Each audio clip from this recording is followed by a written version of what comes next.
now you could go live. Oh. I'm watching it. Oh, there it goes.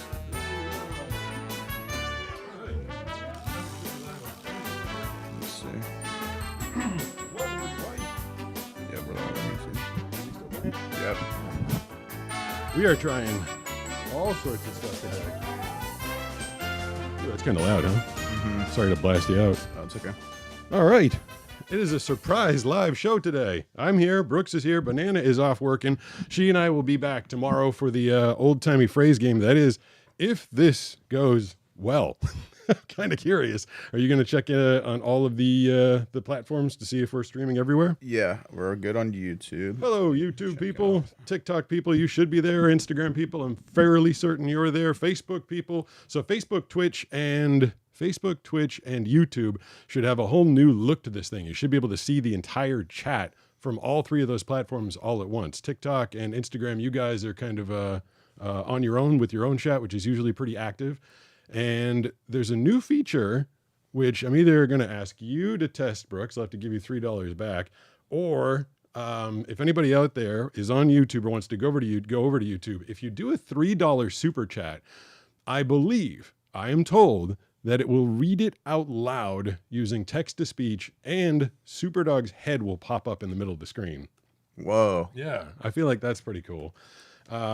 So which ones have you checked out so far? Instagram. Instagram's working? Yep. And I'm checking out TikTok right now. Is your sexy self in frame for TikTok? Ooh, yeah, baby. This is thank you everybody for dealing with this. This is the surprise test edition, which is why we're kind of testing things right now. The chat is in the top left. The chat's in the top left? On TikTok. On YouTube, it's bottom right.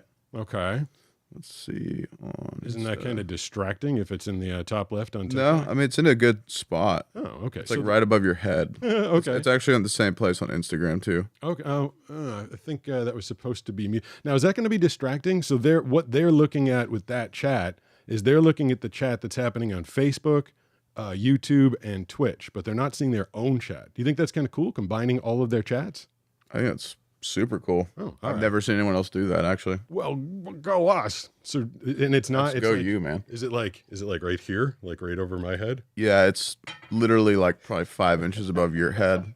That's just luck right there. And then on YouTube, it's kind of covering my face if I move to the right. So okay, well, and is it like is there like a black background? It's completely covering your. Yeah. Oh, wait, listen. Oh, we got a super chat from This Moon is Lady. /Artemis. I love you. Are such an inspiration. It does. It reads it out loud. Read it really nice. Yeah, so you don't have to read it. So cool. The voice, so when you hear that noise, thank you. Was that Moon Lady that did that? Yeah, it was Moon Lady. Thanks, Moon Lady. So when you hear that noise, when you hear the bring, you should be quiet for a second. I didn't mean to shush you. Sorry, that was kind of rude, but I was getting excited. I'm so offended. So if anybody does a $3 chat or more, it'll give us that sound. We'll shut up. It'll pop. So were you on YouTube? Did you see Superdog's head pop up? I did not see Superdog's head pop up. I wasn't fully looking. Okay, So. I think his head's supposed to pop up at that point, and then it reads it out loud, which I think is going to drive Banana nuts. Probably. Hey, what's your Twitch, by the way? Pete Gustin.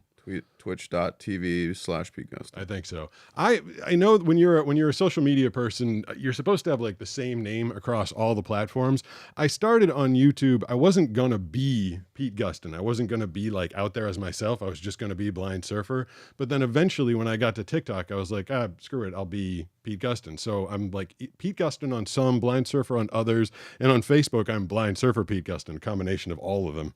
Devil's Advocate is saying that Superdog did pop up. So awesome. Yep. That's kind of cool. Devil's Advocate has been having a heck of a week. A lot of people share their Skylar, what are you doing? Share their lives in the comments. So her daughter just graduated basic training from the Army. Skylar, if you need to get by, go ahead. Go this way. Okay. people on Instagram are saying Sorry. I love onions. I love onions. All right. that was culty. Culty, you just spent $3 to tell us you love onions. She spent $5. Ooh, $5. Yeah. Well, actually, I wonder if she was doing that because she knows I can't stand onions because they Oh, that's right. they upset me and almost kill me. That's some good P. Gusson lore she referred to there. Yeah, that's pretty good if she knew what that was. Yeah. But Devil's Advocate, daughter graduated basic like last week, and today she was writing in the comment section that one of her cows fell down a hill, crashed into a tree, and got stuck. And they've been using chainsaws and winches and everything to try and get the cow out, and they can't get the cow out. It's totally stuck. I've never had a week like that. That's what It I has to said. do with a cow getting stuck. Yeah, that's what I said. I'm like, I could go my entire life as a voice actor and never encounter the kind of problems that you're having right now out on the farm. Talk about just different lifestyles, huh? Very, very much. I've never owned a cow. I've never tipped a cow. I've been around a cow. I'd like to own a cow one day. I think that's the American dream, isn't it? I kind of want a peacock in the backyard. I gave you that idea. Did you? Yeah. Okay. I mean, ever since I used to go to the zoo when I could see a little bit, there was a zoo in Boston where you'd take your food to a picnic table and peacocks would just walk around. And I didn't, my vision was so limited. I didn't know the thing was there until it was like right in front of me. And so like, I just like turned to my left and the peacock would be like face to face with me. And I think it wanted some of my food. But it was really cool. I thought they're kind of cool birds. Is the stupid cool. GoPro within reaching distance of me? Not reaching. I mean, you have to go above your soundboard there. Dude, I was in call K and got kicked out. I've been in line for 30 minutes low. But thank you for being an inspiration. Someone was in the call queue for 30 That was Moon minutes. Lady again. Oh, and for got $5. And got Moon Lady spending a lot of money here.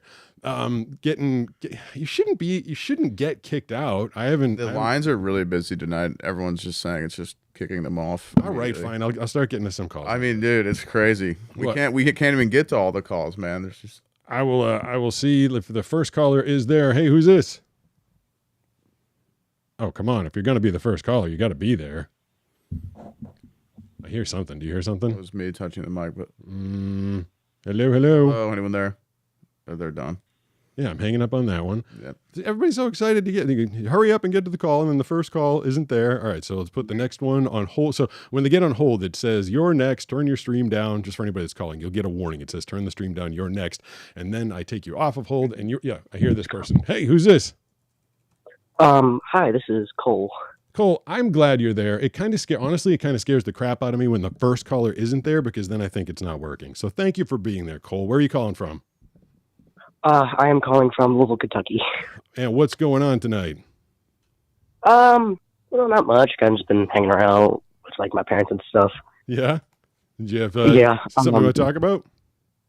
Well, first things first, I just want to say I love your videos. I love your content on like YouTube and everything. And I just think you're really awesome. Thank you. I appreciate that. That'll buy you a couple extra minutes on the line. Yeah. Yeah. Sorry, I'm a little nervous.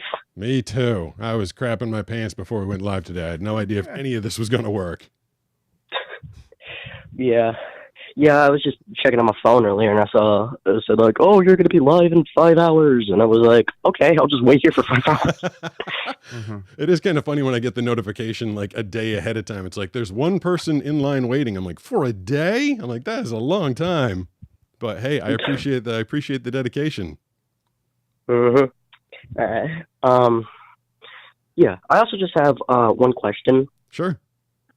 So I know you're a voice actor, and I just want to ask, out of all of the things that you've voice acted over the years, which one was your favorite, and which one was your least favorite? Yeah. All right, I'm gonna give that one to you off the air if you can listen to it, because I have answered those a number of times. My favorite, of course, is playing Optimus Prime in a series of commercials for a company called Direct Line. That was really awesome. And my least favorite was it was least favorite, but also really interesting. It was a long series of videos I did. And it wasn't that I didn't like the subject matter. It was just a very lengthy project. I was doing videos about ice car racing in Canada, which I didn't even know was a thing. You know what other project I disliked, Brooks? What's up? My own audiobooks. Why? Because most of my work, most of the work that I do as a voice actor is I get paid to do promos that are between like 5 seconds and maybe 60. Oh, yeah, maybe you were 60 reading seconds. a whole book. So And then I was reading a whole book that ended up being like 9 hours. I'm like, oh my God. Like, I enjoyed it because it was my book. I was happy to bring it to life, but it ended up taking me like a month because also I was doing my own editing. And oh my gosh. yeah, I was cutting out every breath. So every time I breathed, I cut that out. I was fixing all the spacing. And then it was this endless project. By the way, if anybody wants to get into voice acting, I would suggest hitting up voiceuniversity.com. And if you're watching this, you can get a special code. You can type in Pete25 and you get 25% off. Thanks for setting that up, Brooks. Hey, before we get to the next call, what is your tolerance of sour stuff? Extremely high. Oh, is it? Yeah. So you can do I'm a hot sour and guy. sour? Yeah, I Okay. love sour stuff. These came to me in a blind guy unboxing. I'll do one with you. They're gooey. Hold on. Can you get one out? Yeah. I didn't know what it was. Mango. So I wasn't super. Oh, they are really gooey. So I wasn't like super prepared for it when I ate it. Go Oh, ahead. they're like really sticky. Why are they so sticky? Oh my gosh. Well, I think I just ate 2. What do you think? I love that. That's good, huh? Wow. I didn't expect it to be sour. I ended up Googling it after. What does it say? one more What does of the package say? So they're level 2 final boss sour strawberry mango. Super cool artwork on the front. It's like pixel art from like a Super Nintendo video game. Oh, really? Yeah, very cool packaging. Yeah, I guess they're actual fruit slices. Wow. Really? Yeah. Oh, so it's like the narrative behind the product is that you're on level 2 of a game and you're fighting this sour hippo. Okay. I don't know, but it's very good. I'm gonna have Seems a another little one. unnecessary. So it's funny. That's the first time I've had one since the blind guy unboxing. And when you're eating stuff, I learned this with the hot. So when I'm eating something and it surprises me by being hot, that's like dangerous and scary because you're just not ready for it. Same thing goes for the sour. So I put that in my mouth thinking it was just like a regular gummy slice. Yeah. And I was kind of like, oh my God, like it's really sour. But this time I was ready for it. I knew what it was and it didn't beat me up too bad. It was actually just really enjoyable. That sounds enjoyable. Oh, sorry, I'm distracted now because my fingers are really sticky. Yeah, now you can't operate the... Yeah, I'm gonna have to go wash them off really quick. Are they that bad? I took more, so yeah, they're really sticky. Just Okay, give me 1 second. is there a, yeah, I think there's somebody ready. I'll take a call while you're washing your hands. You're actually taking a pee, aren't you? No, they're really sticky. 760-517-6844 is the phone number, by the way. And anybody that does a $3 or more super chat, it'll get read out loud and Superdog's head will appear above mine somewhere up here, which I think is super cool. I thought that was neat that got set up. Hey, who's this? Oh my God. Hi, I'm Sean. Sean Mosley. What's going on, Sean? Thanks for being my co-host while Brooks is off getting the gooey stuff off of his fingers. Oh my gosh, I can't believe I'm talking to you. This is so exciting. Where are you calling from, first of all? I'm calling from Nottoway, Virginia. All right, and what's going on tonight? I'm celebrating because this is the first time in 5 years that I can finally sleep without taking my sleeping pills. Really? I happen to live with someone that has all sorts of issues with going to bed, and she's been trying every sleeping remedy under the sun. I myself have been having a horrible time for the last 2 months, and I'm trying a couple different things, different routines and stuff. What the hell is your secret, Sean? How are you falling asleep without your medication? So what I usually do is I sleep with insomnia pills are not great, but usually I drink hot tea in the morning and late night when I wanted to take a nap or go to bed. Yeah. And another thing I do is I will put on one of my favorite playlists of music. And that helped. So there's no magical Yoda mind trick thing that you're doing. It's just like being chill, listening to music, and drinking tea. Yeah, you got to find stuff that makes you calm. That's what I figured out in life that helps, really. I can fall asleep. I can fall asleep right away. I fall asleep in like 5 minutes. I listen to audiobooks. What I do is I listen to audio. Oh, remind me, I want to tell you something about audiobooks, Brooks. I listen to an audiobook I've already heard. That puts me to sleep. And lately I've been waking up 3 hours later. I'm like, no, I can't sleep through the night anymore. It's driving me bonkers, honestly. You've been telling me that. Yeah, that's unfortunate because you used to be a pretty good sleeper, right? Yeah, I used to just pass out at like 10:30 and I'd be up at like 5 or 6 when I'd supposed to start work. Now I pass out at 10:30 and I'm up at 1:30. I'm like, this is not enough. And the next workday is like brutal.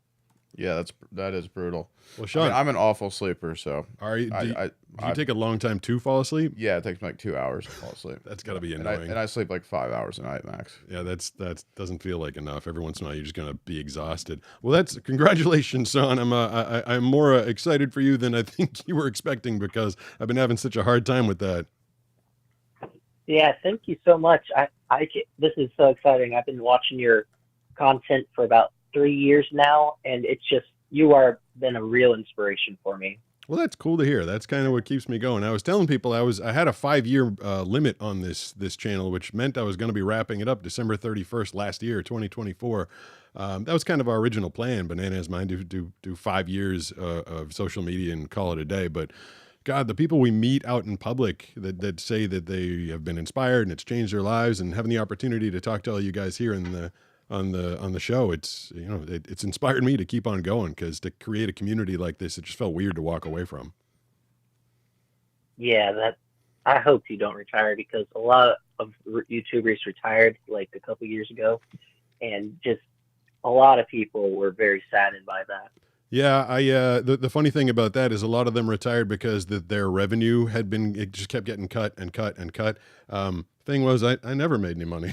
So they took a percentage away from a tiny percentage to begin with, and I was like, well, that didn't really change anything for me. Being a shorts guy, they kind of Sean, thanks for the call and congratulations again, by the way.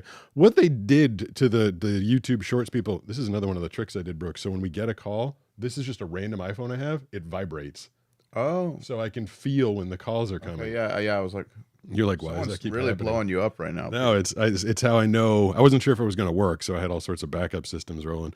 Nice. But yes, they had this YouTube Shorts Creator Fund is how they like got everybody to get interested in creating shorts, and then they switched to like this different revenue model. Funny story is, when the YouTube Shorts Creator Fund was first active, you could earn a maximum of $10,000 in a month. Wow. And it was the first month I signed up was the first month that the Gym Girl video blew up. And so the person that got the most views, like the most on all of YouTube for that month, was going to get $10,000. And I got $9,998. Yeah, that was in your blow up phase. Yeah. So blowing up just at the same time that happened. Yeah. So I feel like I was probably one of like the top 3 people in all of YouTube that month, which it hasn't stayed that way, but that was kind of super cool. But then as soon as the YouTube Shorts Creator Fund went away, I was getting like $300 and $400 a month, and then spending like $1,000 and $2,000 a month making the videos. I was like, huh. That was kind of a bait and switch. Those production costs were racking up. Yeah, and just everything. I kept buying. Fortunately, I've had a couple companies helping me out with equipment, but I was spending it. I was going through GoPros like it was bubble gum for a while. Yeah. Because surfing with a GoPro is kind of difficult. I lost one. Yeah, so I contributed to that. You were one of many. Yeah. So I know so I can try and envision what it looks like in my head. If you're on YouTube, oh, hold on, let's see what this says. Hi, Pete. I'm glad I could catch you. Thanks for being an inspiration. Because of you and a few other factors, I followed my heart and joined the Navy and just passed my final for my job training school. Wow, that's kind of awesome. Yeah. Kind of incredible to think I inspired someone to go into the Navy. Who was that? Did it say who that was from? Kat Turner, Psych Kit Kat. Psych Kit. That was for $20. Whoa! Thank you very much. Yeah. And real quick, by the way, I just wanted to say this: Moon Lady, she donated twice and she couldn't get in a call. Yeah. So she just wanted to say this. She says, just tell him I'm currently doing disability treatment for one of my medical disabilities, and even though it doesn't hurt, I watch his content often when I'm doing it. Oh, that's kind of cool. Yeah. Just keeping yourself busy while you're doing that. Yeah. And to that last one that just came in, Cat Kit Turner, like that's kind of amazing that you're going to be going into the Navy. I'm proud of you. It still blows, like I'm speechless because it blows my mind that people watch my videos and then get inspired to go on and do their own thing. For some reason, when I started this, I thought only blind people would relate, and then I kind of thought only surfers would relate. So the more and more I hear from people that have different things going on and are inspired to do even more completely different things, I think that's super cool. So I know that social media is generally a cesspit, cesspool, and where everybody goes to argue. So I don't know, I'm kind of excited, proud, and happy that I can offer a space where people like come and get a smile and actually change their lives. I think that's super cool. You actually have a positive effect on people, which is the opposite of what people think of social media typically. I think, maybe when they go to ban all social media for kids, I can get the exception. They're like, wait, he's helping people. Yeah, I think you'll stay. Let's start that petition. I still want to tell you something about audiobooks that I thought was really cool, but I know there's a ton of people wanting to hop in and get on the line. So who's this? Hey, this is Brandon from Seattle, Washington State. Brandon, what's going on up there? What do you want to talk about? Hey, I just, wanted, a lot of people ask you, that you're their inspiration, you're their hero, and I can say the same thing. And, because, you're pretty, you helped me through a lot of anxious times recently. So just listening to your stuff. That's great to hear. Yeah, but I guess the main thing I wanted to ask is, who's your hero? Who's your inspiration? I feel like I should work on that answer more, because I feel like it's something. I'm surprised people haven't asked me that more. I will tell you my early inspiration in life. It's not anybody famous, not anybody anyone would know. I'm an only child, but I grew up with two cousins in the same town. They were 8 and 9, or 8.5 and 8 years older than me, and just from such an early age, I was looking up to the two of them, because the oldest one, Jim, went to Harvard, and then his younger brother, Mike, went to MIT. And that happened when I was in like 6th grade, like 5th and 6th grade. So all of a sudden this expectation was kind of set, like, ooh, aim high. They were also competitive sailors, national champions, like really good sailors.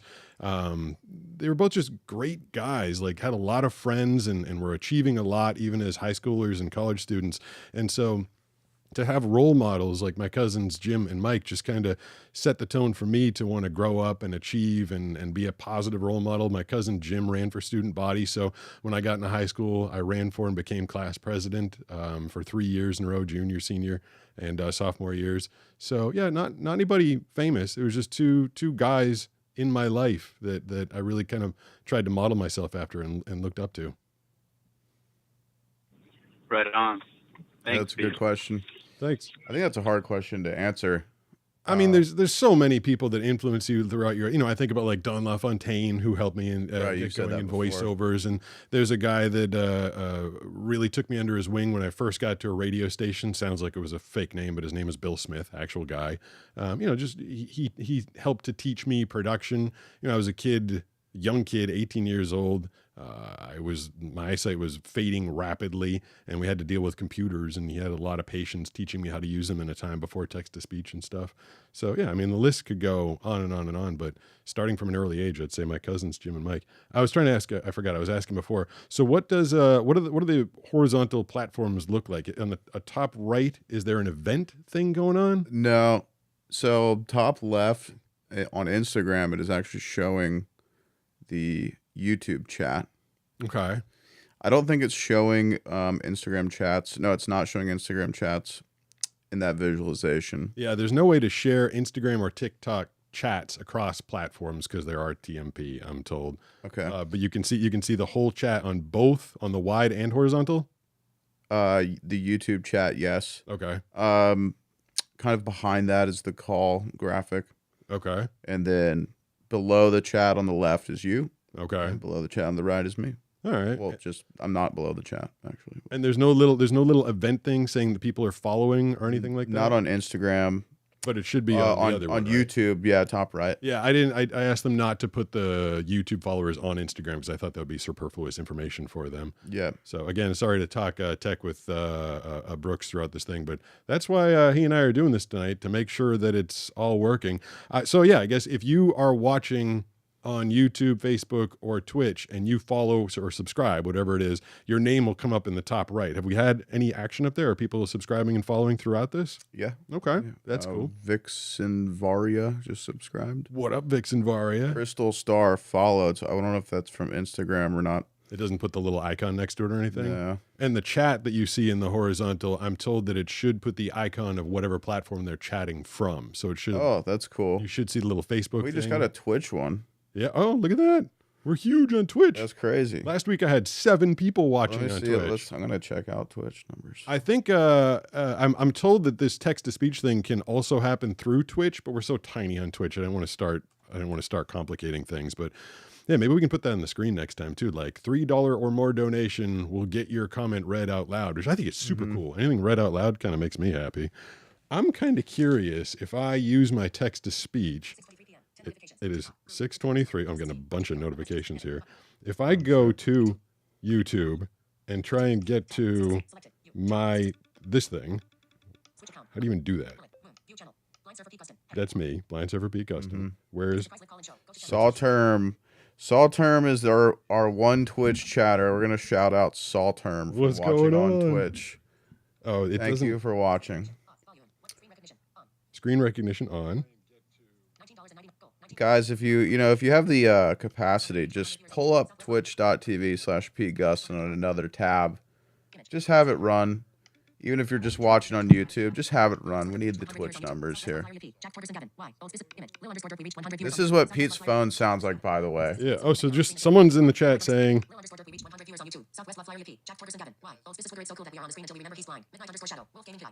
Oh, so it's reading them all like fast. So we just reached 100 people on YouTube. We're cool that we're on the screen until they remember I'm blind. 84. That's a little okay. Now it won't shut up. Stop talking. All right. Well. Oh, great. Now it won't stop. There we go. I got it to stop. Yeah, good job.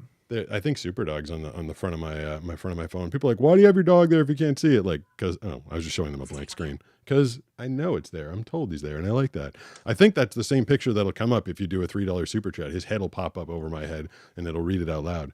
I'm still going to tell you something cool about. We got another chatter in Twitch. Ooh, guys, we need you in Twitch right now. We're up to we 2 on Twitch. three live viewers on Twitch. You get some sort of like a bonus if you have 5 people chatting at the same time on Twitch. I Guys, wasn't trying. I wasn't. Another one. Ooh. Shark Attack YT. Let's go.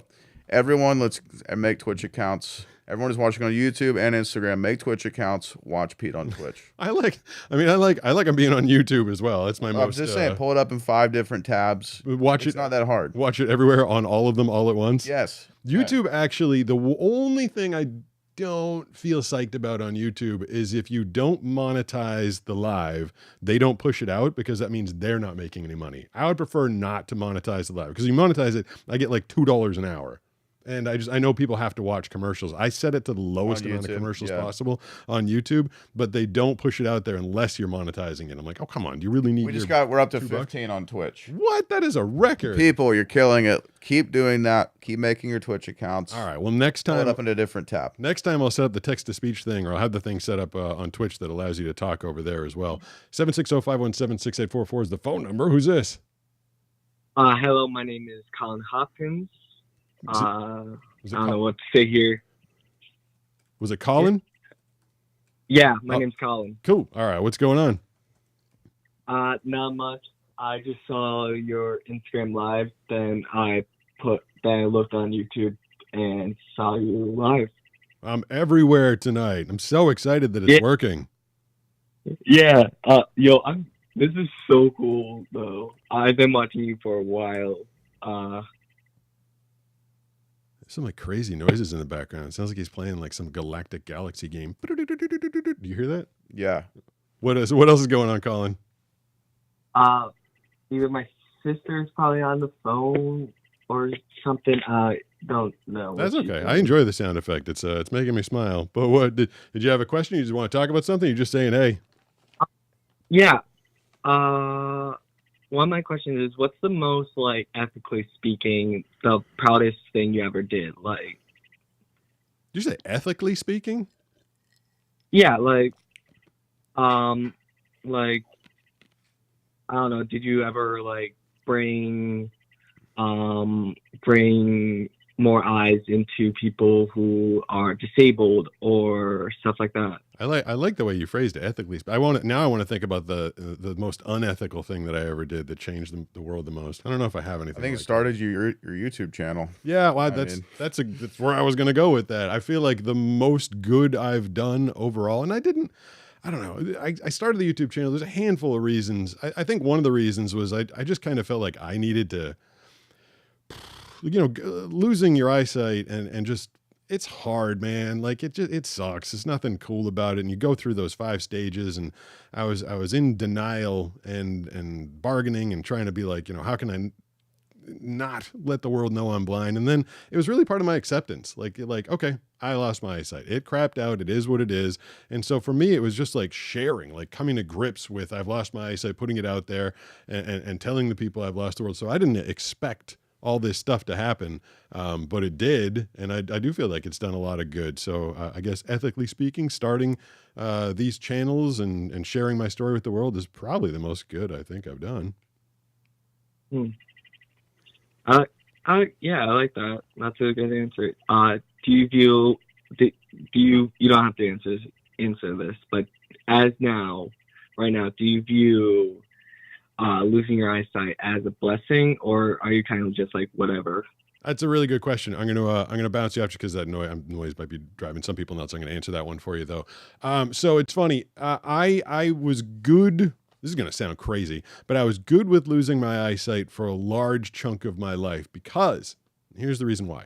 Because I felt like it was kind of directing my life. A lot of the choices I made were because I was losing my eyesight, and it pushed me in a fantastic direction. I'm a voice actor. I've met amazing people, done incredible things. I've got a great living personally. Like everything's great. And I feel like a lot of that is because I had this horrible degenerative eyesight disease. It taught me a lot. It gave me a lot of mental exercise, a lot of structure, a lot of goal-oriented thinking. But at this point, Brooks, I friggin' like my eyesight back. I'm sure. Like, I feel like I've learned all my lessons. I feel like it's put me where I'm supposed to be, and I would just love to get my eyesight back at this point. Like, sometimes I wake up, I'm like, I cannot believe this happened. Like, it just seems unreal. A lot of times I wake up and open my eyes and I get that flood of light, but I can't see banana next to me. I can't see the room around me. I can't see what's on the nightstand next to me. I'm like, is this real? Like, did that really happen? It's very strange. But I'll finally tell you what I wanted to tell you about books. It's related to that.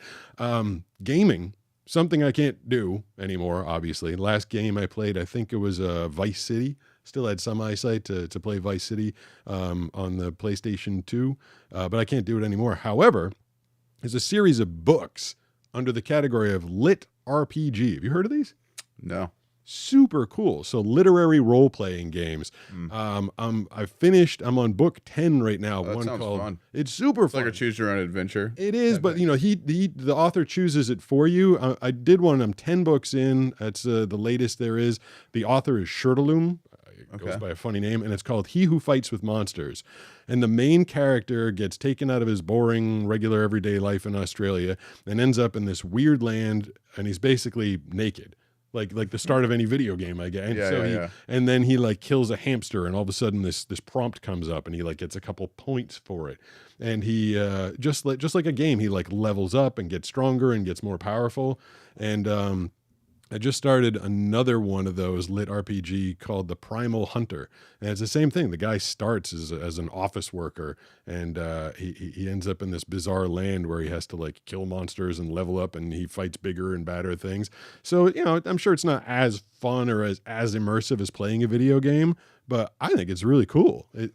For you, it's like playing a video game. Yeah. Which is awesome that you have that resource, Yeah, and I love audiobooks. And as I was saying a little while ago, like the people that read, so in the last live that I was doing, I told someone, I was like, I'm definitely one of the top promo trailer narrator voices in the country, because I am. Fact.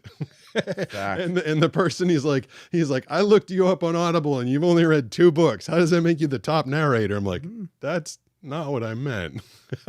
Narrating audiobooks is one thing. I do promo trailer narration, meaning you hear me in movie trailers, TV promos, radio imaging, stuff like that. And for that, I do over at this point 10,000 sessions a year, which is way above, I think, the norm for people that are in that field. But audiobooks, all the respect in the world to audiobook narrators. I mean, that was one of the things that when I was narrating my own books, along with the just massive amount of reading, is all the characters, you want to give them all different voices.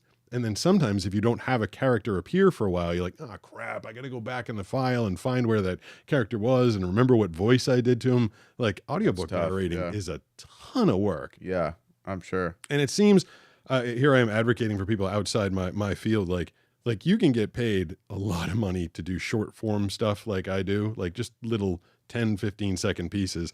You can get paid a good chunk. And then these people that do audiobooks, like unless you're one of the top people, you're working days on end and you get like $1,000 or $2,000, which sounds good, like $2,000 to read a book, but like per word, they're getting like 0.006 cents per word. And then in promo work, you're getting like $600 per word. It seems a little unfair. Yeah, I mean, yeah. I feel like most people do audiobooks, not to, downplay them, but they're probably not on your level nearly. Yeah, it's an easier, no, I shouldn't say easier. It is a more open field. There's just so many people writing books that want them turned into audiobooks, and there's so few movies and so few TV programs that are paying for top. It's just it's an easier entry point to get into audiobooks. But like I said, I'm not trying to disparage them at all. I think the skill is, I mean, yeah, for sure. I mean, it's a lot, like you said, so much work and over a prolonged period of time. The last book that I listened to was a Stormlight Archive book by Brandon Sanderson, which I think was 58 hours in total. And most books, I'd say on average, are like 10. And there's this husband and wife team, Michael Kramer and Kate Redding. They read all sorts of fantasy books together, and he does the male parts, she does the female parts. They kind of break them up into chapters. And I can't imagine sitting down and reading 58 hours worth of a book. I mean, at the end, That's crazy. Just pull my head right off my shoulders. It seemed like, but they do an incredible job at it. Before I started this channel, I tweeted at the two of them. I was like a big fan. I loved their work. It was super cool listening to them. They did Robert Jordan's Wheel of Time, and I told them I was a big fan. And Kate wrote back. She tweeted back to me, and I didn't get anything from Michael Kramer. I was like, oh, nothing from him. How are the comments that are apparently on both platforms going? Anything exciting? Oh, wait, one sec. Anybody? Did you just do that? You must be blowing up, dude. My wife just tried to call and got a busy message. Was that? That's not you. You don't have a wife. No. Who was that? I don't know. John S. John $5. John, thank you very much. Yeah, I think there's a lot of people that are going to be getting busy signals. I'm sorry. We're doing a lot of talking here, kind of troubleshooting and telling stories. But so there's 6 people in the queue at a time is the way that it works. So yeah, I mean, there's this one guy on Instagram, Jake Cootie or whatever your name is. We can't just let you join. You just have to keep calling, and if you get lucky, you'll get in. Yeah. So that's just how it works. You just got to keep calling if you really want to get in. This channel is all about determination. Have some determination. Determination. Don't give up. Find a way. Exactly. To call Pete. All right. I will show you. I'll show you how it's done. The next caller is up right now. Who's this? Hey, it's Liam. Liam, what's going on? Nothing much. Where are you calling from? Calling from Boston. Oh, nice. My hometown for the vast majority of my life. Yeah. I just wanted to ask one question. I'm not sure if you've been asked it before, but with the Super Bowl coming up, I just wanted to ask, what was your most successful or like most busy year with like Super Bowl commercials? One of my very first years, what the heck year was it? I think it was 2007. I didn't start becoming a full-time voice actor, like, quitting everything else and just doing voice acting until about 2012, 2013. But in 2007, I was working for WEEI, which of course is at the time was the only sports radio station. Now it's them and the Sports Hub in Boston. And the owner of Reebok, which is based in Massachusetts, was buying a Super Bowl commercial based on the premise of Perfectville, because it was the Patriots' perfect season. They hadn't lost a game all regular season, postseason. Obviously, they're going into the Super Bowl, and if they won that, they were going to join the 72 Dolphins as the only other undefeated team ever. So Reebok had this whole campaign, and there was these visuals of a bunch of the 72 Dolphins walking around this perfect little town, and they lived in Perfectville. And the joke was that the Patriots were getting ready to move in. And because the owner of Reebok, or the CEO, lived in Boston and listened to EEI, heard my voice all the time, and hired me to do a Super Bowl commercial. I didn't have an agent. I wasn't even I was just barely getting started with voiceovers. And I ended up doing that commercial. And the super horrible thing is, if the Patriots had won that game, there was a whole series of Perfectville commercials that were going to run after the Super Bowl and for months to come. The Patriots have moved into Perfectville, and then they friggin' lost. I lost out on the whole campaign. I mean, like tens and tens and tens of thousands of dollars for me. It would have gone on and on and on and on. But it was like the first commercial that ran right before the 2007 Super Bowl, and the Patriots lost to the stupid Giants. But just to get that opportunity was pretty damn cool. That sounds amazing. I'm still sorry that yeah, the Patriots lost that game. That was crushing for everybody in New England. It was before I was born, so what? Not get a chance to watch that one, but I'm a bit young, so yeah. That was my only question for tonight. So no, thanks for calling. I would suggest, since the Patriots are so horrible right now, go get the 2007 season on DVD or something. I'm sure it's available. Just don't watch the Super Bowl. He says this before he was born. Wait, let me do some math here. It's 2025, so he's 8, so he's less than 18. All right, I guess. Damn, I hate that. Yeah. I remember when I was like 30 years old and working at a radio station, like 29 or 30, and some intern came in and he's like, I've been listening to you my whole life. And he was like an 18-year-old intern. I'm like, but I've only been at this station for like 12 years. I was like, oh yeah, I guess if I've only been here for 12 years, I guess that is a large chunk of your life. That's true. So, I mean, Not his whole life, but yeah, but since he was paying attention. Yeah. I mean, I started in radio. I was on air at a radio station when I just turned 18. So it was an early start. Oh, okay. Yeah. How are we doing for time? 6:39. Yeah. What time do we start? 6.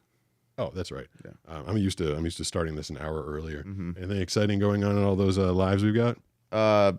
Josh is trying to call. What up, Josh? I had said just call my phone, but he's going to wait and try to get through. All right. He's call number 68. I don't think we can control whether we get to him or not. I mean, it's hard. I mean, a part of me wants to just like fly. Honestly, I get I love talking to people, but I get stressed out that I can't have. I mean, part of me just wants to like fly through and give everybody like a couple seconds to hop on, but I also want to put on an entertaining and informative show for everybody. So there's a pace to this kind of thing. If they want to get on, they just have to come back next time. Yeah. Do you think it bothers anybody? Like now we've made the chat more obvious as far as I'm getting the gist of. Does it bother people that I can't necessarily interact with them in the chat because I can't see it, or are they happy to have a little community rolling where they're in the chat? I think people like that I'm looking at the chat.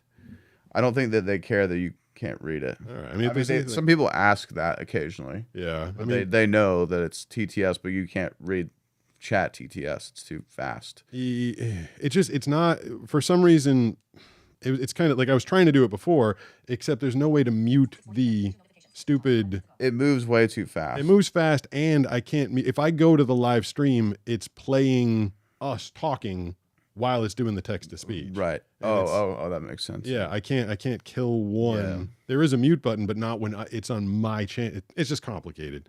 But yeah, if you're keeping an eye on it, people like the chat. They're just chatting about everything in here. People's parents, that type of thing. That is cool. The Instagram chat, I will condemn. They're not good. What's that? That's not good. There's just one guy that's been begging to get on the entire time. There's a couple of good people on there. Like the guy Dubai 8. That's a good question. But He'd have to answer that in a phone call, unfortunately, my friend. Okay. And And Twitch chat has been very good. People are asking how my school is going. It's going very good. It's very hard, and it's a lot of work, but I'm getting through it. I'm learning Python right now. If anyone knows what that is, nerd. it's pretty unbearable, but I'm getting through it.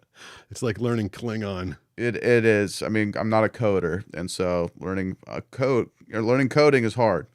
Not exactly what I signed up for, but that's what you got to do. Did we mention that you were in school? Or people remembering that from like previous weeks or something? Devil's Advocate somehow knew, and then someone named Gato knew. All right, Gato. Yeah, so people know the Brooks lore. They know that I'm in grad school. Gato means cat in Spanish. It does. You told me last week, or last time you were here, a couple weeks ago, I guess, that the TikTok chat said that I talk too much.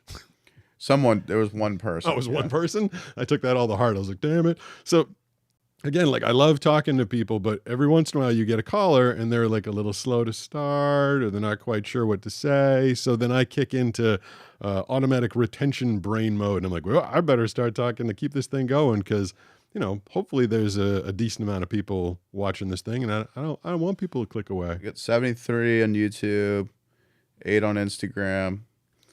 We got more on Twitch than Instagram. That's interesting. So, hey, those people that went to Twitch, we salute you. Yeah. 17 of you. Thank you. Most we've ever had over there. I'm kind of curious about the... Give them a follow, too, by the way. Yeah. Go over there. That'd be great. Yeah. I'm kind of curious about that. That's a low number for Instagram because now we're not streaming natively. I just jumped to 14, but yeah, keep going. Well, we used to have, so in front of me here, it used to be like phone, camera, phone, because everything was individually streaming to all the platforms. So it was a native stream. Right. Now it's all going through a OBS software, so it's not native. I wonder if they push it less that way. That's a good question. I don't know, nerd talk, but that's why we're here, to Nerd be talk. nerds and get this stuff all working. I hope everybody's enjoying the new look of it and everything. I'm kind of excited about it. I'm excited that there's just one camera now. That kind of makes my life a lot easier instead of when it's just me or when it's just me and Banana. I'm like, press that button and that button and that button, and now we're live. Yeah, no, this is way better. It's a little easier. And how's the picture quality? I mean, it could be better, but it's not bad. I'll say that. I mean, I don't know how you could make it better on this camera. It's clear enough. I'll say that. Let me jump it up to. Yeah, so it only goes to 720p, which is That's I think interesting. it's fine. I think for a live call-in show, that's fine. I mean, we're not doing too much. Like, what are they gonna look at me? I mean, look at you. I mean, I know I can purchase more equipment and get this up to 4K, but like you say, it's just us sitting on a couch. Yeah, why? Like, it's not beautiful over here. Everybody enjoy my life. You don't get to see everything. Exactly. Wait 1 sec. Here we go. Oop. Been watching you for a couple years. Ironically, now my wife is maybe going blind, too. Not why I started watching you. Honestly, I think it was because I watched a lot of gun videos, and I saw your range vid. That's pretty funny. He got introduced from awesome. The gun video. Banana, every time someone, and someone's on hold right now, we'll get to you in a second. Every time someone wants to talk about the gun video, Banana's like, why do you got to talk about guns? I've explained it a million times. She knows why I start. I'm not a gun nut. I was just looking for something I could do as a blind guy. But that video went crazy. Got a lot of attention. Blind guy with a gun, that's crazy. By the way, that was for $20. Whoa, that's a big one. John S. John S. I wish that thing would read the name of the person. I'll try to do it next time it comes up. Yeah, that's kind of cool that it reads that out loud. And I'm really sorry to hear that your wife is going blind. I've always said one of the blessings about going blind was I knew it was going to happen, so I got to prepare. I think if your life is like set up, like if you're like a race car driver and then you lose your eyesight, like that sucks. Yeah, that'd be awful. I always knew. Someone's been on hold for a minute, so let's pop over to him. We can talk about that more in a sec. Thanks for that super chat, by the way. Who's this? It's me. Who's me? Wyatt. Wyatt. What's going on? If I had gotten that off of It's Me. It's Wyatt. Okay, gotcha. Someone would have had to super chat me a lot of money because that would have been impressive. Yeah. What's going on, Wyatt? I was just going to say you're one of the best YouTubers I've ever watched before. Oh, thank you. I really appreciate that. One of the best? One of. That's okay. I can be in good company. Mr. Beast and Unspeakable. What's that? Mr. Beast and Unspeakable. Oh, all right. I don't know Unspeakable. Do you know Unspeakable, Brooks? No. Well, that's pretty good company. Someone with what's he up to, like 300 million subscribers right now? Mr. Unspeakable. Oh, I think it's just unspeakable. let me see. What was do you remember the first video you ever saw of mine, Wyatt? Either the one who was Super Dog died or the unboxing one. Yeah, a lot of people got into. I feel like the channel was like starting to narrow cast to people like through the athletic adventures that I was doing, and then all of a sudden when Brian Murphy from Dublin, Ireland sent me the first box to unbox, all of a sudden the channel just kind of like broadened again and started like, hey, maybe you like some unboxings. So that was a very unexpected detour that the channel took, but it kind of introduced me to a lot of people, so I'm very thankful for that. And the Superdog one, that was tough. That was a hard one to share, but yeah, when that super chat came up, I think his head should be popping up. That's kind of cool. Yeah. Wyatt, thank you for the phone call. You've got something going on over there? By the way, Unspeakable has 18 million subs. That's a lot. Yeah. I'm curious as to how He's like a Mr. Beast knockoff. Oh, all right. Yeah. Sorry, Unspeakable. I mean, if he's doing it, if he got up to 18 million, he's doing something right. Yeah. I do think it's funny. Like a million, getting to a million took me a while. Getting from 1 to 2 million happened really fast. And then YouTube kind of like shut the spigot off. Like I never understood that. They're like, if 2.4 million people like your content, you'd think maybe there'd be 4.8 or like 7.2. You'd think the number would keep going, but at a certain point they turn off the spigot for a while. Mm-hmm. Not like I should be complaining that I've got it's only 2.4 million subscribers, but I was kind of curious, like when it started slowing down, I was like, why did that happen? But you know what I've learned over the time of doing this? What's up? Don't ask friggin' questions. Definitely not about algorithms. No, not about it. It'll completely drive you crazy. You know, one thing I've gotten much better at, like it's hard for me not from time to time to wonder why a subscriber count will go up crazy or not go up crazy. But the one thing I absolutely cannot do is fret about individual videos, because I put out 4 of them a week, and the one today, I looked at it and it was doing horrible. And I'd say 2-3 years ago, I'd be stressing out. I was like, why is this one bad? Why do people not like it? What's going on? It just happens sometimes. And the other thing is sometimes it does horrible on the first day and then blows up 7 days later. Right. Didn't your gym girl video blow up like months? Months. I posted that in October of 2020, and it didn't start getting views until March of 2021. That is so crazy. Yeah. So that thing, I didn't know. I know that was going to be an even remotely popular video. It was just another stupid story that I told. And then in March of 2021, I used to have all the notifications enabled on my phone, which was insane, by the way. You don't want 5,000 notifications a day, especially with the red text to speech. But yeah, I was just, where was I? I think I was doing my workout. It was the end of the day. And all of a sudden my phone, it didn't stop making notification noises. I'm like, what is happening? It was just, it couldn't even spit out the notification noise. It was cutting itself off. And I watched that video on YouTube, the Gym Girl video. It got like 1 million views in like 70 minutes. I'm like, what is happening? And now I think it's probably close to like 90 million views or something like that. But yeah, it just sat there for 6 months. So yeah, don't question the algorithm because it don't make any damn sense. It's like a mystical force. You don't. There's no logic or reason. I don't think the people at YouTube even know exactly what it does. I've heard that before. Like they don't know this. No one knows. You're at 87 mil on that video. That's a lot of people. Yeah, I mean that's like a population of a small country. That's and you know what's funny is I don't feel like that's a super rewatchable. Like if you have a music video that's got like 80 million, everybody probably watched it like 2, 3, 4 times. Yeah. I'm not sure if everybody watches the Gym Girl video and they're like, you know what? I need a second watch of that. Like I think you get the point after you hear it once. The funny thing about that video is you got more reactions to that video than any other video. Which I didn't expect. I guess. Well, let me remind me of that. Well, that and the Hassan video. Yeah. Let me bounce back to the sec. I put someone on hold like 2 minutes ago. Oh, let's see for this first. Any advice for the spouse of somebody losing vision? I tried to tell her to file for disability. That just made her mad and cry. I want to be supportive. That was John S. again. Okay, so John, his wife is going blind. Let me shoot, someone's on hold there, but they're just gonna have to stay there because John is asking a serious question. my first thing was not to go to disability because I was very young at the time.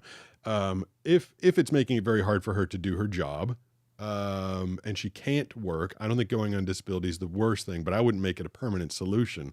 I would start learning low vision technology, text to speech, computers, JAWS, different things that allow you to hear what's on a computer screen. I would start learning skills that are now within your new physical parameters and work towards a career. Like, just because you lost your eyesight doesn't mean the unemployment rate is massive. I think it's like 90%, 80, somewhere between 80 and 90% unemployment for people that are visually impaired and blind. That's crazy. I think that's outrageous, because I think a lot of the government agencies, they tell people, they're like, oh, you lost your eyesight, we'll take care of you. I'm not a fan of that. I think, like, you lost your eyesight, you lost the ability to do things the way you used to. You need to start thinking of different ways to do it. Like, I run a extraordinarily successful business by myself because I learned low vision technology like text to speech and screen readers and stuff like that.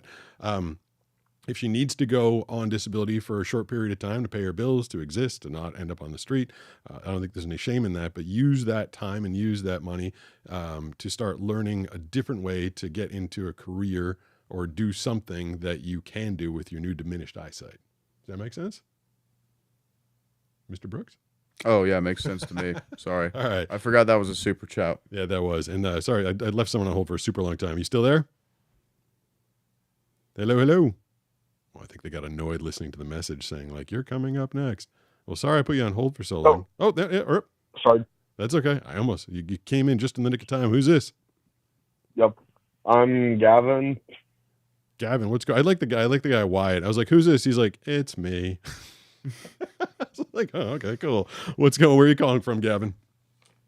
Virginia. And what's going on? I just got off church. Can you interview me some questions? I don't know a heck of a lot about No, we don't do that. Brooks says no. I mean, I could try. I can try and muddle through it. I don't know if people would think it was super entertaining. We got too many other callers. People that want to, keep it moving and do something. Yeah. I feel bad because he was probably sitting on hold for quite some time. Whatever. Whatever. He doesn't deserve it. I like bad guy Brooks over here. So Yeah. whenever anybody gets hung up on, never mind the fact the controller's in my hand. It's his decision. I don't feel like I have to give out the phone number anymore because it's up on the screen on both platforms, right? Yes. That's kind of cool. That's especially cool because that one time that I gave out the wrong phone number the entire time, I flipped 517 and gave out 571 for an entire show.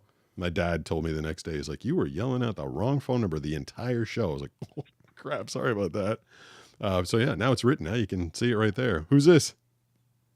Hey, it's James from Missouri. James, what's going on?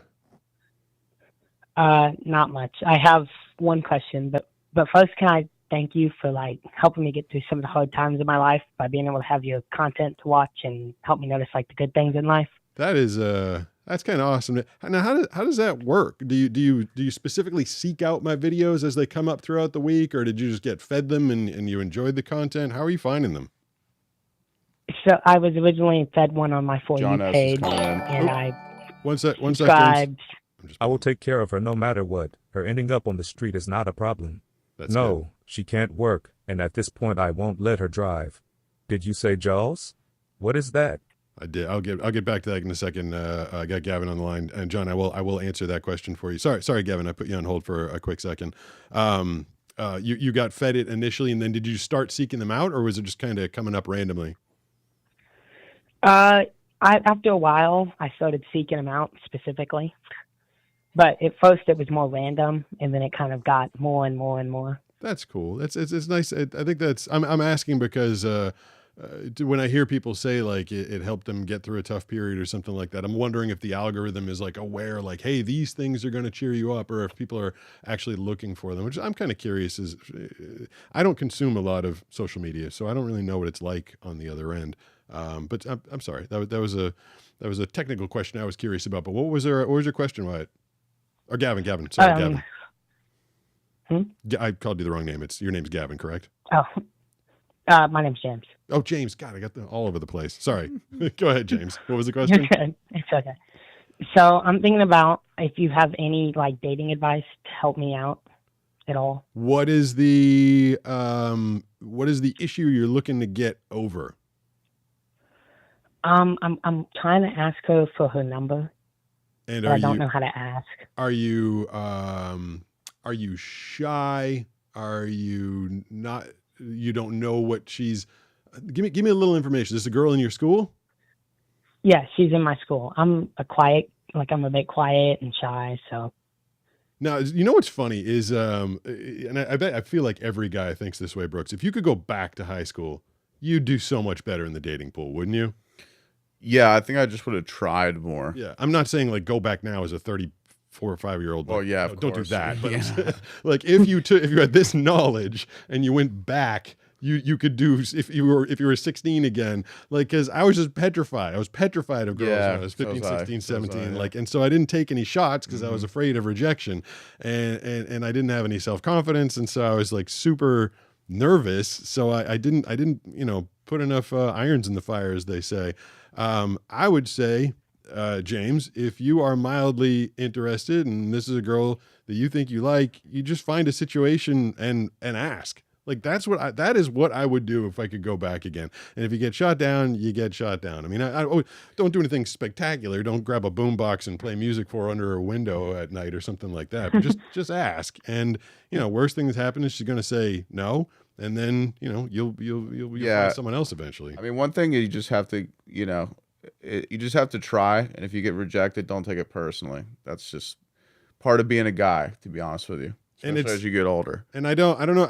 I wouldn't do like a sneak attack thing. Like I wouldn't grab her in between periods, classes. I mean, Yeah. Maybe if you see her at a party or extracurricular event, but don't like whisper it in the middle of class. Don't throw a note. That might be a little childish. But I'd be in the middle of an actual conversation. Is this someone you know? Like, do you converse with her regularly? Not regularly. Sometimes we do, but not often. Okay. I mean, I would make sure there's some relationship established there before you ask her out. I don't think there's a high rate of success if it's just like the prettiest girl in school and you don't talk to her much and you just ask her out of the blue. That's low rate of success. Still possible, the lower rate. But the more acquainted you are, the more friendly you are, the more that she realizes that you're already interested in her, the better your chance of success. Okay. So Thank you. keep engaging with her and then ask it in a meaningful situation, I would say. Okay. All right. Thanks, James. I appreciate it. It's I haven't thought about that a lot, Brooks. Not like something I think about all the time, but it does pop in my head. A lot of times when I see, you know what I mean? When I encounter younger kids out there and they're just like, they got no game. They don't know what young guys, especially, they just like try and act loud and tough. And they're obviously trying to impress the girls who are not impressed by that. It's like when you're a 17-year-old boy, a 16-year-old boy, you do not know what works. So you're just kind of throwing everything at the. Yeah, you're just testing everything. Yeah, but I think it's like what works is kind of different for everyone, and kind of finding your swag, as they call it. Yeah, I mean, it takes time. Yeah, I think one of the biggest thing that works is actual confidence, and actually, pay. You know what's really a really good thing to do when you're trying to get a girl is ask her questions. Yeah, that's kind of the biggest thing. There's so much of that because you're in when you're that young, when you're a teenage dude, you haven't accomplished a lot, you haven't done a lot, and all you can do is talk and try and build yourself up. And so a lot of times when you're trying to impress a girl, I mean, I was super guilty of this. I was talking about all the stuff that I did, talk about me. But if you just, sit a girl down and ask her questions about her, she thinks you're like the greatest guy in the world. Yeah, I would say that's the best cheat code there. Totally. And John, as he was asking, the screen reader that I was referring to is called JAWS. It's the standard one that most blind people use on their computers. She can download that. Yeah, don't let her drive. If she's losing her eyesight, don't let her drive.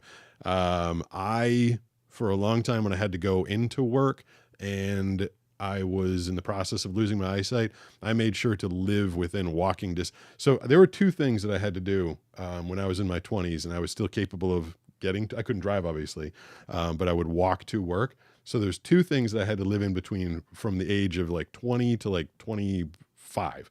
One of them was work, so I could walk to work. And the other one was a grocery store.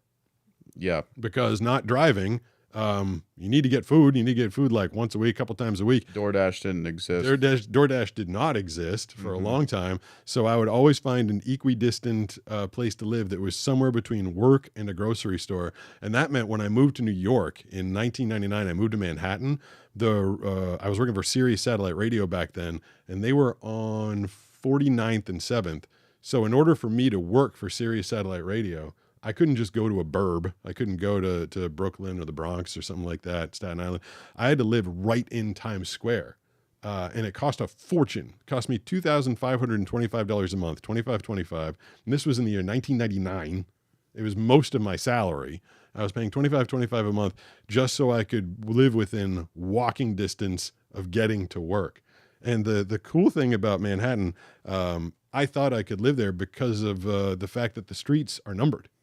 So it was difficult for me. Like I thought about moving to LA and I'm like, not a driver. And I don't think I'll be able to get around LA at the time I was legally blind. And I didn't drive. I'm like, there's no way I'll be able to get around LA. But I remember thinking like, if I go on the computer and I learn that like a clothing store is on 47th and 8th, I lived on 54th and 7th. So I would just count as I walked down the street, 53, 52, 51. Wow. That's how I got. So I'd always have to remember what couple times I just like was daydreaming and I'm like, oh no, I don't remember what block I was on. And I literally I either had to ask someone, try asking someone in Manhattan what street you're on. They'd be like, what's wrong with you? Look at the sign. Look right up there. I mean, back then I wasn't using the blind guy cane or anything. I was legally blind. I had to ask a couple times. And then once I had to walk all the way back to my house and start all over again because I lost track. Oh my gosh. Yeah, it was very annoying. Brutal. I was walking from, so where's Grand Central Station? I think it's on like 42nd or 30, I think it's 36th. So I was walking all the way from 54th to 36th and I had like lost count halfway down. I was like, no, I had to start all over again. But yeah, that was a city that was possible for me to get around as a blind person. Just count the streets that you're walking on. I hope that answers Jack.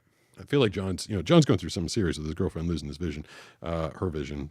There's just a lot of compensations you're going to have to make, and that's great. She's not going to end up on the street that you're going to take care of her. But yeah, low vision tech, like start working on that right away because there's so much you can do as a blind person. I get aggravated when people like, how are you responding to comments? How are you posting videos? How you do anything? I'm like, do you think when you lose your eyesight, you just have to sit at home and like do nothing? Like it's not the end of the world, man. Like there's workarounds. It's a lot of workarounds. Anyway, who's this? Trying to get some more calls here. Hello. I'm really excited that you finally picked up because to me, you're like the only person I actually consider an idol. But I have a question. Sure. What's your name, by the way? For you. Oh, my name is Nayan. I don't know if you can pronounce that, but did you say Nayan or Mayan? Yeah, Nayan with an N. That's kind of I like unique names. That's a cool one. Thanks. So I can do a lot of impressions because I saw your voices through ads, and that actually inspired me to do my own impressions. So can I just do an Optimus Prime impression? Go for it. You can just tell me how it is. All right. I'm Optimus Prime, leader of the Autobots. Autobots, roll out. Oh, that's actually pretty. That was really good. You kind of caught me off guard there with how good that was. That was good. You didn't hold the speaker. You didn't hold the phone up to a speaker and play Peter Cullen's raw cuts, did you? You can tell me to say anything in the voice. That was say the Blind Surfer channel is my favorite. Blind Surfer channel is my favorite YouTube channel. That's pretty good. Really good. I think that's really good. That's when I did. This is one thing I thought people were going to like give me a hard time about. I didn't do. I was afraid if I tried to do an impression of Peter Cullen that it would just be an impression. Like they were hiring me as an actor. I brought something different, I thought, to Optimus Prime. I wasn't trying to do an impression, but hell, if they were looking for someone to do an impression, you kind of nailed it, dude. And it's so spot on. I mean, we're hearing this over a phone. And they do some cool stuff to Peter's voice. So I feel like if they got you on a mic in a studio and put some of the EQ and flange on there that they use for him sometimes, you'd be hard to distinguish. That's an impressive. You got another? I'm trying to figure out. Do you have a? Trying to figure out how to get into it. There's give us something else. What else? What else you got? Oh, I can do Darth Vader. I can do Kermit the Frog, actually. It's pretty funny. That's a a good one. range. Do that one. I'm Kermit the Frog. Nice to meet you. It's Hello. pretty good. Isn't he Kermit the Frog? You got to say the Kermit Oh, the yeah, Frog. Kermit the Frog. I forgot that. I actually didn't watch the Muppets. I just did it based on memory. I have no clue, That's actually, pretty what he good. sounds like. There is a field of work in voice acting called ADR and what's it called? Automatic dialogue replacement. A lot of times, their actors will do it themselves. John S is coming in hot. 1 second. 1 second. Thank you for answering my question about Jaws. I will try to get her to use it. She is very resistant to anything that validates the fact that her vision is waning. I bought her a X10 magnifier, and she still squints. Yeah, I mean, I've been there. It takes a long time to accept that you're losing your eyesight. Trust me, I spent like a decade trying to not accept that it was happening. So I understand where she's coming from. So ADR, I was saying. By the way, that was for $20. Holy crap, man! All right, John. I feel John like you is should, like big donos here. John, I feel like I appreciate everything you're doing. I don't want you to be dropping that much dough on me, to be honest with you. I didn't. We set this to $3 so that people didn't bombard the chat with the text to speech. But if you have other serious questions, because you got something serious going on, please feel free to email me. You can find my contacts on my Linktree and a bunch of other places. But ADR. So a lot of times, if you're in a busy or a noisy environment as an actor, you have to go back into the studio and redo your lines, and that's called ADR. However, other times, they have actors that are just unavailable. Like they did their shoot and now you can't get them. They're on vacation. They're somewhere else. They're doing another movie. So they will hire other actors to try and impersonate that actor and dump their lines into the movie. And it happens a fair amount. I've auditioned for that a handful of times. I'm not a good, I've worked so hard developing my own signature voice that I intentionally don't sound like other people, but that is a field of work. If you end up, if you're trying to Google it or figure out if there's something that you can do with that skill, if you think you can sound like a lot of people, I'd look up ADR actors, and there are agencies that will represent someone that is good at that, because it's a very serious skill. Movies and TVs very often need someone to replace dialogue. Really? Thank you. Yeah. Honestly, the thing is, actually, the way I got the Peter Cullen voice was by watching, like, I think I saw like a lot of ads that you were in just growing up, because and that actually got me to be able to do a deeper voice. That actually encouraged me to do a deeper voice. So I think I can do a sort of, I can sound similar to you doing a Peter Cullen impersonate, or not Peter Cullen, like an Optimus Prime voice. Okay, so it's an impersonation of me impersonating Peter Cullen doing Optimus Prime. You can't. Honestly, you can't get this one wrong. And then I add like the effects onto, and then I pretend like, then I try to figure out how to do the effects. All right, now I need to hear this. Give me this.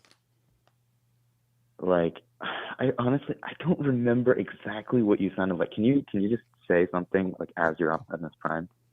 Now I'm on the spot. Damn it! I am going to take my surfboard down to the beach. Dang. All right, so I will transform into a robot now. Nah, that's not it. That's still more of the Peter. I like the roughness. Now, see, you have something in your voice that usually only develops with age, that kind of roughness to it. Mine's a little smoother, a little less gravelly. That was the main difference between me and Cullen. I hit it a little bit on the vowels, like I'll growl through that. But yeah, you get some cool sounds going on there. All right, yeah, thank you. I have a question. I have one more question, actually. Fire away. Oh yeah. No, go ahead. Oh yeah. How did you get into voice acting? Like, did you just find any audition you saw and just do it, or was there like? Pretty much. That's I'm gonna bounce you off just to free up the lines. But yeah, and real quick, there's one more question from the chat, but. Okay, to answer that real quick, so there's a sticker on my microphone, Voice University. Oh, hold on. Another 5 from John Dude, S. I don't care about giving you money. Well, maybe a little, but only because I hate it. They censor me all the time. He hates YouTube. Oh, jeez. You know, there's a setting on this chat I'm told about that if someone puts a bad word, it replaces it with a happy word. Okay, that's funny that YouTube. Someone said one on Instagram earlier, and it didn't happy word it, but. No, it's only in the YouTube super okay. chat.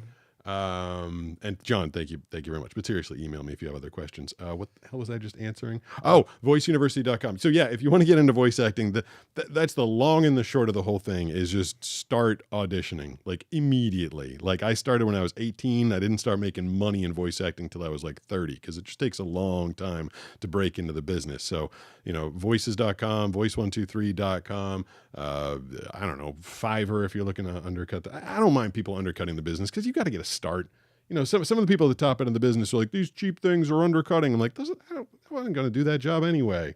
All right, really quick to just answer these quick. Gavin, Glenn, he got cut off earlier. How do you not cut yourself while doing unboxing, and what is your favorite surf spot?